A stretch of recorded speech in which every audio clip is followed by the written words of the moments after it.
Mr. Amit Jaiswal, the CFO of Royal Orchid, is joining in to share with us his views on what exactly is the current situation evolving like. Warm welcome to you. Thank you so much for taking the time out, Amit ji, and good to have you with us. But do help us understand, how are you reading into the current situation? And do help us understand, does it impact even hotel operations, the restaurants at the hotels at this point in time too? The question is very serious, to be very frank.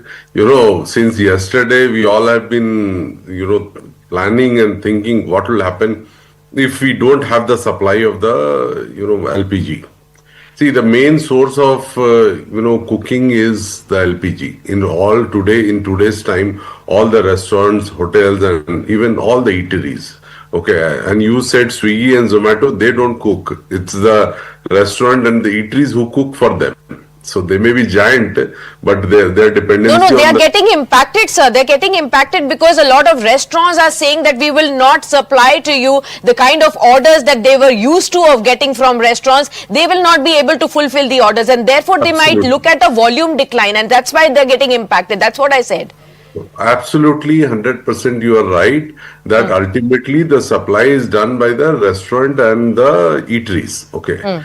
Today, a restaurant may close down. Okay, I can understand that there is no LPG, a restaurant closes down, or a eatery may close down its operation. What will the hotelier do? I have got, suppose in my Bangalore hotel, 200 rooms. I have got in-house at least 350 people staying in my hotel. What do I do with them? That's a bigger question. Correct. We should not look at it as a point of sale or making money or a commercial transaction. Even hotels, I personally feel that it is a necessity. It cannot be termed as a luxury or we will see. So I have 350 people staying in my hotel now in one hotel. So like we are operating 120 hotels across India. So you can imagine 10,000 rooms, almost 15,000 people are staying with me every day. What do I do with them? They need food. Where do I go? So that's a very serious question. And in fact, we had sleepless night yesterday that how do we, right now we are having a, stock of maybe a couple of days we may manage. But what after that? What will happen after that? It's a big question. So what is the supply? Can we understand a little bit? That's you clearly pointed out. It's a serious situation at this point in time, especially for hotel operators like yours who cater to 15,000 people on an average every day basis as well across the list of your 100 plus hotels. At this point in time, the key concern for you across those band of hotels is how do you service the food needs for all those people staying at your hotels? So give us an understanding of what is the usual, the kind of stockpile of LPG that you usually keep, and of course in this current situation, how many days would you be able to sustain without any troubles?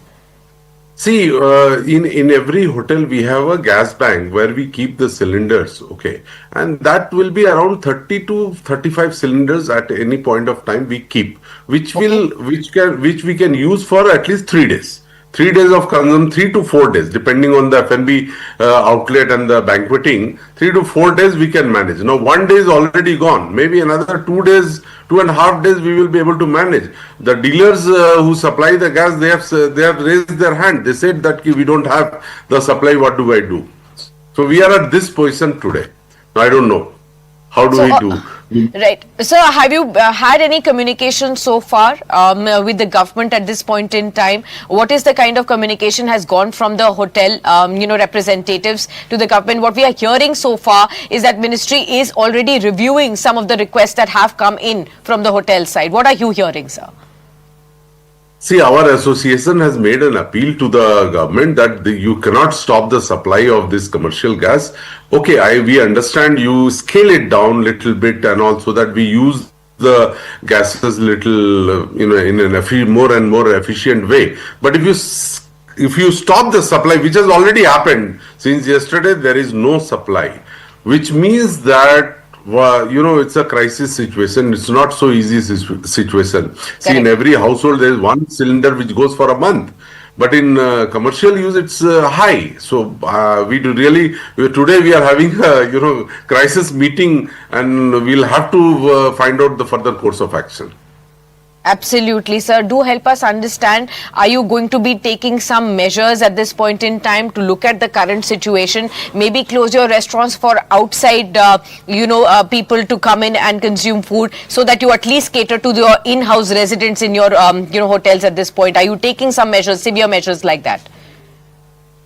No, that's what today we will have crisis meeting and we will evaluate what kind of supply and how do we manage. We'll move to some electrical appliances. Maybe we'll move to coal, charcoal and tandoor and all. So all those planning we need to do because see, we can't close down the hotel, so we will try to scale it down our F&B services. Okay. But let's see, it's a very difficult situation, right? It is a difficult situation at this point in time, and you are going to be having a meeting at this point in time as well. What do you think is the need of the hour, for hotel operators like yours, to look at the current situation, and what is the best sort of options available at your hand, sir?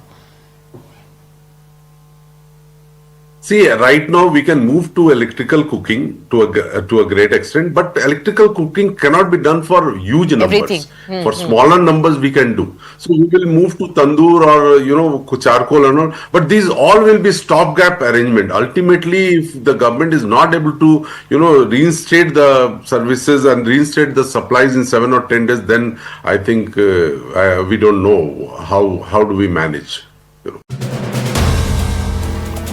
If you like the video, do like, comment, share and subscribe.